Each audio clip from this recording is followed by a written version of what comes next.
Years after falling ill, my wife and daughter returned with intentions to take over my house. But let's go back to the beginning. Initially, I received a diagnosis of advanced Hodgkin's lymphoma, a surprise considering my active lifestyle, healthy diet, and regular doctor's appointments. The oncologist couldn't pinpoint the exact cause, and with slim chances of survival through rigorous therapy, I was determined to fight. Sitting down with my wife of 15 years, Daisy, and our teenage daughter, Luna, I broke the devastating news to them. Reassuring them of my commitment to combat the disease, I couldn't shake worries about the impact on our family dynamics. The doctor had warned that chemotherapy would be debilitating, mentioning that many marriages don't survive such treatments. That night, I shared my concerns with my wife, Daisy, who promised unwavering support through sickness. Financial stability from good insurance, savings, and a trust fund eased concerns about our fully paid-off house and Luna's college education. A week later, chemotherapy began, taxing my strength. Returning home drained and barely able to manage daily tasks, my wife and daughter stepped in, assisting with meals, housework, and transportation to appointments. 2 grueling months passed, and signs of agitation from my family emerged. Reluctance grew when I asked for help, and my daughter stopped responding to simple requests. The breaking point came when, running late for an early chemo appointment, my wife suggested I take an Uber due to her fatigue. Calling an Uber and the hospital for assistance, the driver was kind, ensuring my safe arrival. Grateful but disheartened by relying on strangers, I returned home to a troubling situation.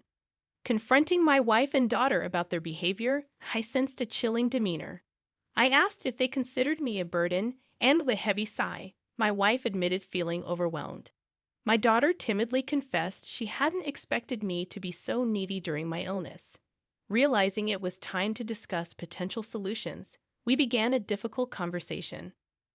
I proposed the idea of hiring a nurse to assist me a few days a week with daily tasks and accompany me to chemotherapy sessions, anticipating the days when I would be too weak to manage on my own. To make things more convenient, I ordered a wheelchair. Thankfully, my wife and daughter agreed to this plan.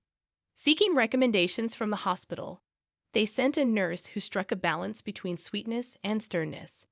She ensured I never missed a chemo appointment, received medication on time, and crafted a comprehensive care plan, including healthy meals.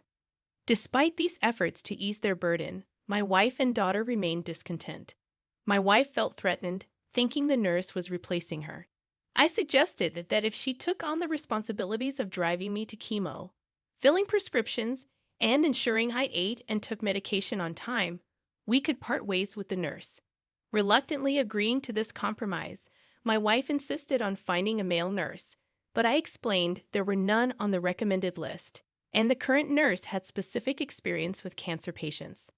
I made it clear that the nurse would only be replaced if my wife and daughter were willing to shoulder her responsibilities.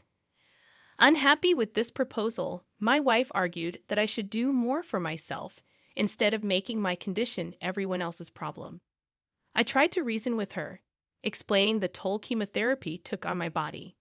In a fit of rage, she stormed upstairs, slamming doors. Choosing to ignore her tantrum, I focused on my recovery. That night, I received a call from my mother-in-law, expressing displeasure about bringing another woman into her daughter's house. Though the house was technically in my name, I explained the necessity of the nurse due to the level of assistance I required. I emphasized that the nurse's presence would be temporary, lasting only for the remaining month of chemotherapy, provided the cancer didn't persist or worsen. While she seemed unconvinced, she eventually left me alone. For about a week after that conversation, things seemed relatively normal as my treatment progressed smoothly. Then, on one fateful day, after returning from a chemotherapy session, a moving truck greeted me as I arrived home, my wife and daughter having packed up their belongings and informed me they were going to stay at their mother's place. Deeply hurt and upset, exhaustion held me back from expressing my feelings properly. The timing of my wife's departure, right after my chemo sessions when she knew I'd be utterly spent and unable to communicate effectively, felt cruel. Seeking clarity, I turned to my daughter and asked if this was truly what she wanted. Her response hit me hard. She said she would rather live with her mother because she found it too difficult to live with me. It was a painful moment watching them leave, tears welling up in my eyes. It was precisely what I had feared when my chemo journey began, feeling unwanted and abandoned. In the midst of my emotional turmoil, my brother stepped in with a solution. He noticed the nurse spending extra time with me that day and inquired if I had any family members nearby who could provide support. Though my brother lived 3 hours away and had 2 young children of his own, he generously offered to take time off from work to stay with me until I could find a more permanent arrangement.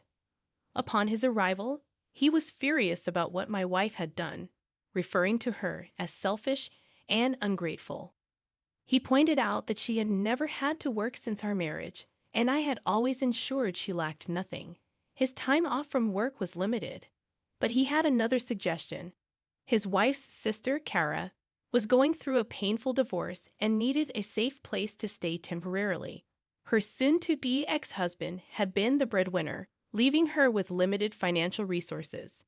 Kara was also studying radiology at a nearby university on scholarship, and my home was conveniently closer to the university campus, making it an ideal solution.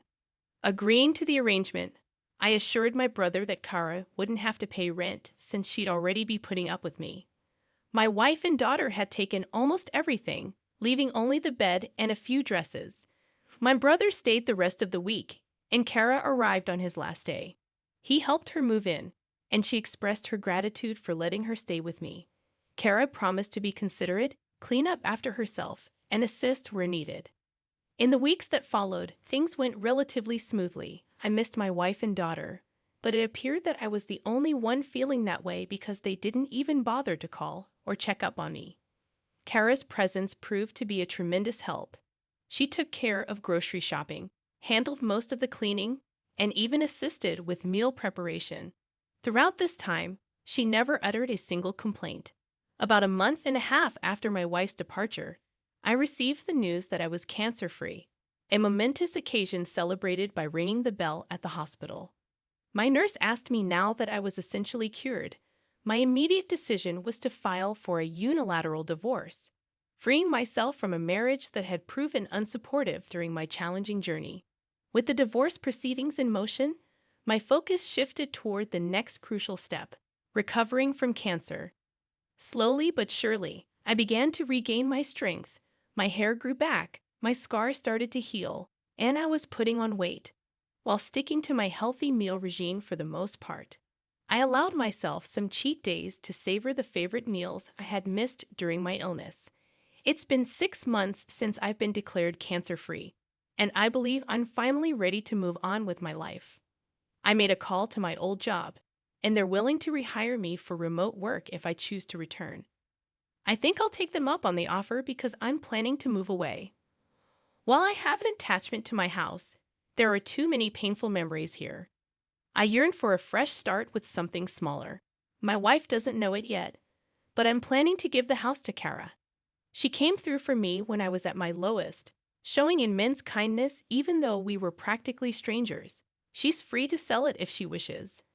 I no longer want anything to do with it, especially if it means my wife or daughter could lay claim to it.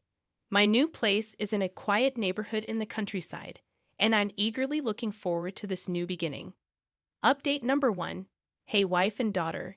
It's been over a year since my initial diagnosis, and I've settled into my new place and neighborhood nicely. There are plenty of friendly folks around here, and I've made friends with my neighbors, including Sophia, who lives across the way. She's a widow who lives alone, with her kids scattered across the country, visiting only during Christmas and her birthday. Sophia invited me to her porch for drinks and conversation, and she shared the heartbreaking story of losing her husband to lung cancer. She emphasized how important life insurance was for her family's financial security. During our conversation, I opened up about what happened with my wife and daughter. Surprisingly, I still hadn't heard a word from them, but I've come to terms with it. I've been spending my time pursuing new hobbies, particularly woodworking, and I'm starting to build up a collection of tools. One day, when I returned from the hardware store, Sophia informed me that she had noticed some people hanging around my house. Fortunately, they didn't do anything harmful or steal anything, but they did approach the door, knock a few times, wander around the house, and eventually waited in their car. Sophia considered calling the sheriff's office, but decided against it, thinking they might be family. I asked her to describe them, and her description matched my wife and daughter. I couldn't fathom how they had found my new residence, as only my brother and his wife knew my current address. It left me wondering why they were looking for me after leaving almost a year ago without looking back. Sophia assured me that if they returned, I shouldn't come out, and she would handle the situation. Frankly, I had no desire to interact with them after they abandoned me. During my lowest point, later that night, I called my brother, who informed me that my wife and daughter had been harassing Kara and her roommate at my old house. Fortunately, Kara had documented proof that the house was now in her name, and she had explained that she had bought it for me, a smart move on her part. I felt bad that Kara had to go through this ordeal because of my family, so I called her directly to apologize. Hopefully, the next time they come around, I can resolve the situation for good. As for my wife, I'm not sure if she's aware of the unilateral divorce. My lawyer sent a copy to her mother's house, but it's possible they mistook it for junk mail. Regardless, I've reached a point where I no longer care. She and I are no more. Update number 2. My wife and daughter showed up at the house again, but this time it was earlier in the day while I was working. I heard the knock and decided to check the security cameras, and sure enough, it was them. My ex-wife looked just as I remembered her, but Luna had grown significantly. She was practically a young woman now. I followed the plans Sophia and I had discussed, staying inside but moving closer to the door to hear them better. Sophia, ever the good neighbor, came over to greet them and introduced herself. My wife asked if she knew a man named Charlie who used to live there. Sophia sounded just as baffled as I was and questioned her use of used to. My wife explained that her husband, not ex-husband, had lived in this house before his recent untimely death following an extended hospital stay. My jaw hit the floor at this revelation because, to my knowledge, there was no record of my death anywhere, especially not at the hospital where I underwent treatment. My wife went on to claim that they were the next of kin, implying that the home was rightfully theirs. Sophia informed them that someone named Charlie did live there for a while, but clarified that he was a divorcee. She also shared that during our time as neighbors, I had informed her that my wife had left me, and I had filed for a unilateral divorce. Sophia added that, as far as she knew, I intended to bequeath all my assets to charity, since I had no other family besides my brother. This was why she found it strange to see 2 women snooping around my house. The conversation fell into an uncomfortable silence before Sophia inquired if they had a death certificate or a will. They replied in the negative. Sophia explained that once they had those documents, they could take them to the county's record office. If they were indeed the rightful owners of the property, they could then get the deed in their name. My wife did not take kindly to this suggestion. She asked Sophia who she thought she was and started screaming, asserting that Sophia had no authority to interfere in her affairs. She also accused Sophia of being nosy and demanded that she mind her own business. Feeling a deep sense of embarrassment, the people in this neighborhood had been nothing but kind to me, and here my ex-wife was making a scene and disturbing their peace. Part of me wanted to go out there and give her a piece of my mind, but I chose to stick with our plan. Sophia, bless her heart, apologized to them and explained that she was merely trying to be helpful. She returned to her own home, and shortly after, my ex-wife and daughter left. After finishing work, I went over to Sophia's place to apologize. She brushed it off, mentioning that while she found my wife's behavior repulsive, she also found the outbursts somewhat amusing. I wished I could agree with her, but I knew my wife could be hot-tempered when upset. If she ever returns, I am determined to confront her and ask her to leave me in peace. She came back again yesterday. I was sitting in my home office when I heard a loud crash. Rushing out to the living room, I found my front window smashed and people were outside screaming. I thought there might be a maniac on the loose, and it turns out I wasn't entirely wrong. It was my ex-wife. She had smashed my window, and my neighbors were out there trying to stop her. Apparently, she had been causing a ruckus for a while, but I hadn't heard it because I had my noise-canceling headphones on while doing some QA work. Frankly, I wouldn't have heard her even if I hadn't paused the music for a break. When I got outside, two of my elderly neighbors were doing their best to restrain my ex from causing more damage. Both she and Luna were holding bats, and they had already broken a few of my potted plants. I grabbed her by the arm and asked if she had lost her damn marbles. Needless to say, she was shocked to see me, or rather, shocked to see me alive. I told both her and my daughter to get off my property before I called the cops. Unbeknownst to me, my neighbors had already placed the call. She seemed hurt by my words and asked why I hadn't contacted her after I got better. She insisted that she and Luna would have come back. I told her that when we got married, we made vows to stand by each other in sickness and health, and she broke those vows. I wanted nothing to do with her anymore. She's no longer my wife. I sent the divorce papers months ago. I asked her again to leave. Then she asked about her daughter and mentioned that she's going to college next year and she can't afford the tuition on her own. I replied, "Your daughter was fine with abandoning me too, and I'm ready to give up all my parental rights to you. You should have thought of that before you abandoned me. I don't want anything to do with either of you." After hearing that, she went from upset to angry, calling me selfish and heartless, which I found rather amusing given the circumstances. "You're the last person who should be calling anyone selfish." I screamed back, called her an entitled jerk, and made it clear that I'd ensure she never got a dime from me again. Then she swung at me with a bat just as the cops showed up. They immediately arrested both her and my daughter. They asked if I wanted to press charges, and of course I did. My ex and daughter started crying loudly as they were loaded into the back of the police car, but I felt no sympathy for them. I had everything that happened on camera, including my wife smashing the window, and I had already submitted it to the police. After work, I ordered a new window and cleaned up the glass. Someone will be coming to deal with it tomorrow, but for now, a rigged-up tarp is keeping out the elements. Sophia gave me some buckets to put my plants in until I can replace the pots. Curious about what had brought my ex-wife back, I did some digging. It turns out her mom passed away 2 months ago, and they found out that the house they had been staying in didn't belong to her or her husband. It belonged to his cousin. The cousin decided to kick them out because he wanted to sell it.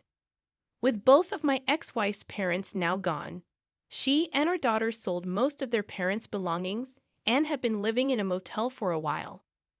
When they came back to our old home and saw Kara there, they assumed I had died and went snooping around for recordings of my assets and purchases, which is how they found me. Regardless, they're facing charges of vandalism, attempted break-in, and attempted assault. Since Luna is a minor, she's receiving community service, but my ex-wife is facing time behind bars, as this was clearly premeditated. I'm considering obtaining a restraining order as well. At least for now, I won't have to worry about her for a good long while. The construction of our new home started. My husband unfortunately lost his job. He had agreed to contribute half of the mortgage, even considering taking on part-time work, but ultimately did not follow through with finding employment. Upon the completion of our new house, my husband proposed something quite daring. I've chosen to gift this house to my lovely niece as a wedding present. If you disagree with my idea, we can simply purchase another house. We should end our marriage right away. Surprised by his secret, I quickly agreed to divorce if that's what he wanted. John grinned, believing he had succeeded. After swiftly filing for divorce, he inquired about the division of property, which caused a noticeable shift in his attitude once I revealed that I knew his secret. With the help of another person, his original plan veered off course, resulting in a remarkable turn of events. We had been married for 3 years. Next year, I will be celebrating my 30th birthday, and my husband, who is in his mid-30s, talked about the possibility of having children. Given the physical demands of childbirth and the unpredictability of our current health, I decided to have children before reaching my mid-30s and discussed it with my husband. He recommended taking time before starting a family. If it felt overwhelming, he mentioned wanting children but recognized that our current home was too small for a family, suggesting we think about purchasing a house. Raising children involves significant financial commitments, and purchasing a home may entail almost 3 decades of mortgage payments. By that time, my husband will probably be in his mid-60s and retired. I wanted to avoid placing any financial strain on our children. My mother balanced a full-time job with raising me, taking care of the house, and supporting my father until she retired. I always looked up to her and chose to balance work with taking care of the home. With determination, we meticulously planned for our home, selecting a builder and initiating our new home project. Luckily, we had some savings, so we opted to increase our down payment to prevent any potential mortgage difficulties down the road. Right when everything seemed to be falling into place, my husband's company went bankrupt, leaving him without a job or any severance pay. I asked him if there were any signs of the company's impending failure, but he snapped back, saying he couldn't have known since he wasn't an executive. One morning, he found himself unable to enter his workplace due to a notice announcing the company's bankruptcy the day before. It was a small company, and it appeared that the president and other responsible parties had disappeared overnight, without even leaving that month's salary. Considering the uncertain future, I proposed that we think about buying the house, but my husband was adamant about moving forward since we had already made significant progress. Because of his strong motivation to secure a new job quickly, I decided to pause the plan. He was hopeful about swiftly securing a new job. We chose to proceed with our plan after he landed a new job. He began frequenting the job center and eagerly looking for jobs online. My spouse also secured some temporary employment while searching for a permanent job, but it was on a call basis and unpredictable. His willingness to share the mortgage payments and dedication to doing so eased my mind, especially since my income was steady and we could handle things without his help for now. I've made the decision to proceed with our home project. So far, my husband may appear dedicated and responsible, but he has a peculiar obsession with his niece, the daughter of his much older sister. She became a mother at a young age, and my husband, who became an uncle early on, showered his niece with love and attention. Even though they lived far apart, during occasional visits, he would generously send expensive gifts and give her money that exceeded expectations. On one occasion, he even surprised her with a Christmas present of $1,000, which I thought was too much. When unexpected expenses arose, he chose to prioritize gifts for his niece over our budget, causing me to question his priorities. His kindness toward his niece often left me dismayed. Currently without a job, he didn't use our savings for his niece, but spent extended periods outside, supposedly looking for work, coming back home later than when he had a job. Although his enthusiasm to secure a job was admirable, he started to neglect our home project, leaving all decisions to me. He requested that I take care of all the paperwork, with the intention of having only his name on the joint ownership. I kindly prompted him to take an interest in our home, and he reacted with frustration, mentioning his exhaustion from searching for a job. I was concerned that he might later claim that because I made all the decisions, I should be accountable for the mortgage payments. When discussing payment arrangements, he preferred to maintain his personal savings until securing a job, focusing on future emergencies rather than immediate needs. He strongly suggested that I take over the mortgage payments for now, which seemed much more convenient for him than our original agreement. I asked him to sign a loan agreement for the duration I would be covering the mortgage, wanting to establish my position. He kept expressing his concerns, but eventually agreed when he understood that pushing him about his job search could cause problems. John has promised to reimburse me for half of the mortgage payments I covered while he was unemployed once he finds a new job. I managed to obtain his signature on the agreement and kept it safe in a place where he wouldn't stumble upon it. However, there were several occasions when the commitments we first made unraveled before our new home was finished. First, John, who had mentioned he would secure a job swiftly and wouldn't be selective, struggled to find employment as the completion of our new home neared. In addition, he turned down multiple offers from the temp agency he signed up with, providing different reasons. Hated the idea of supporting a husband who made no effort, so I pressed him to find a job many times, but he always dodged the issue, leading to more arguments. During this time, our new home was finished and prepared for us to move in. However, given the circumstances, the idea of moving in with John appeared challenging. Actually, I had collected different pieces of information since he lost his job, such as his ongoing struggle to secure employment.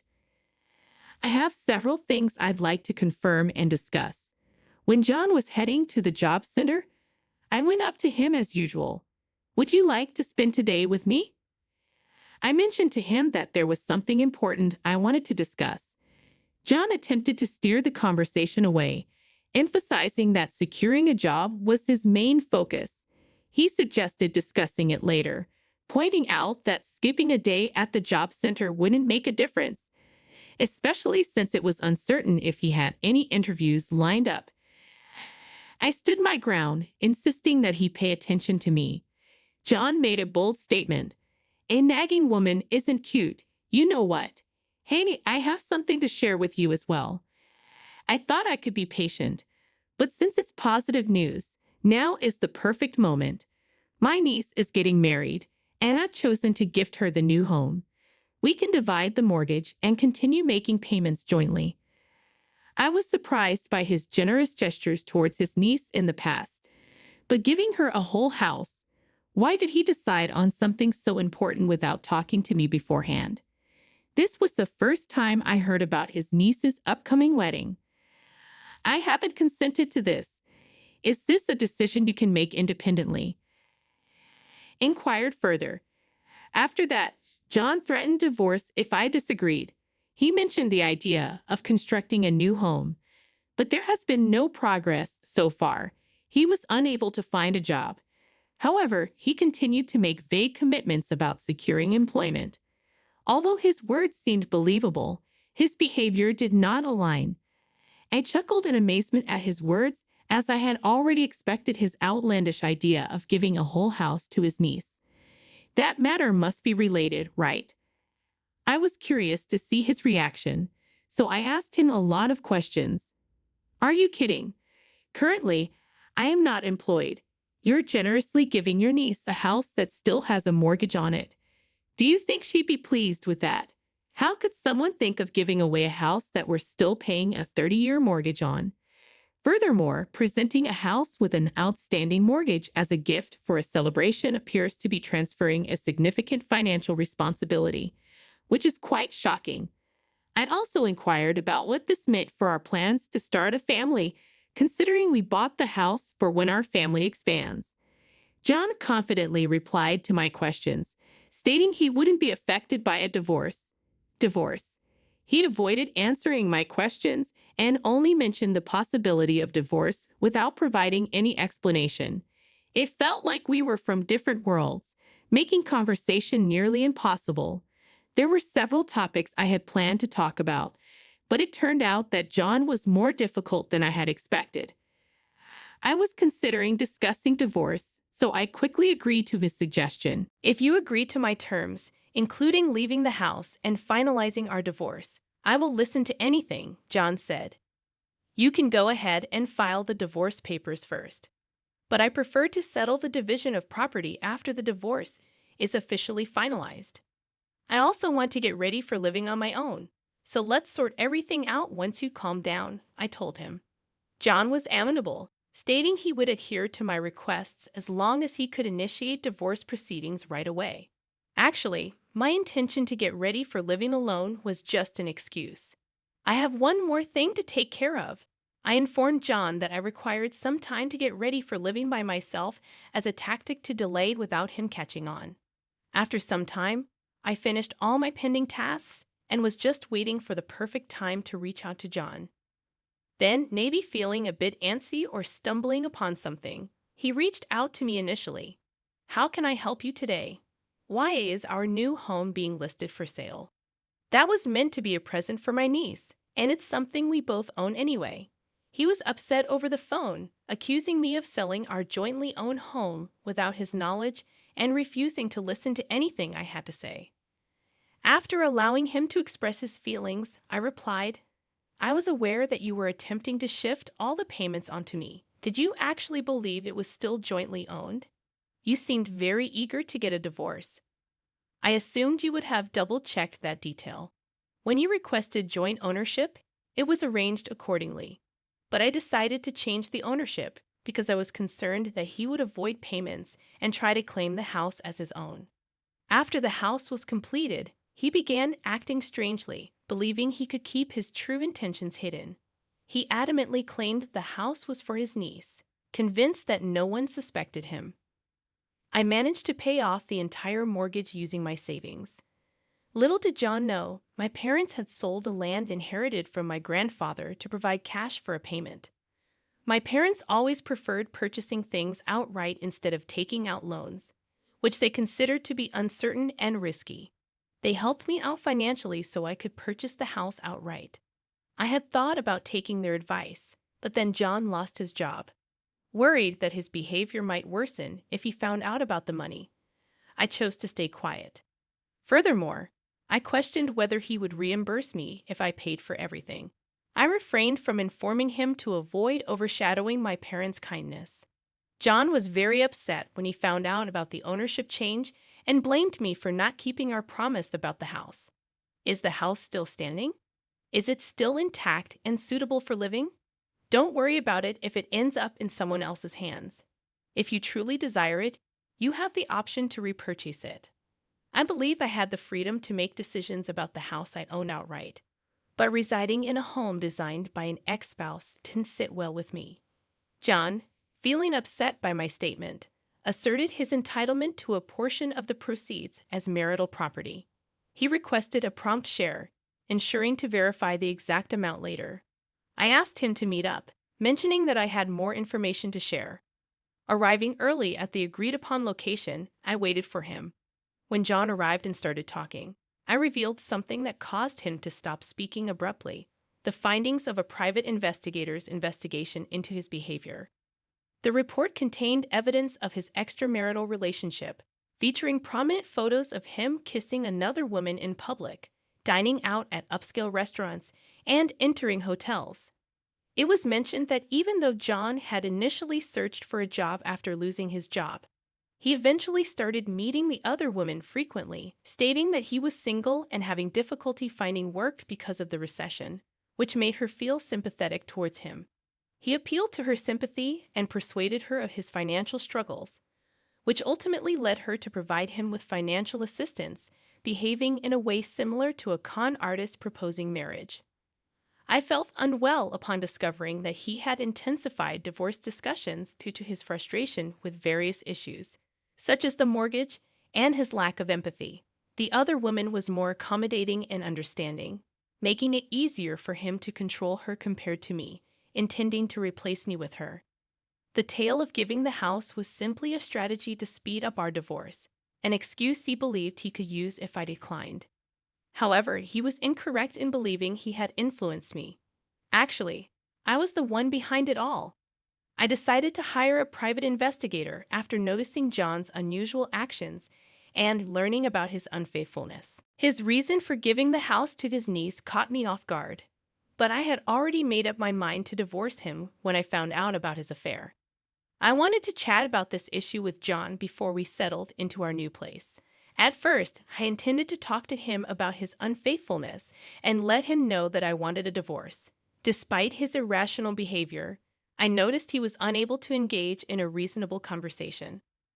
I chose to let him believe he was in control while I strategized my next moves behind the scenes. I confronted John with all the evidence I had gathered. I have concrete proof of your affair. Given all this evidence, it's impossible to argue your way out of it. I will be seeking compensation from you. You were aware but chose not to speak up.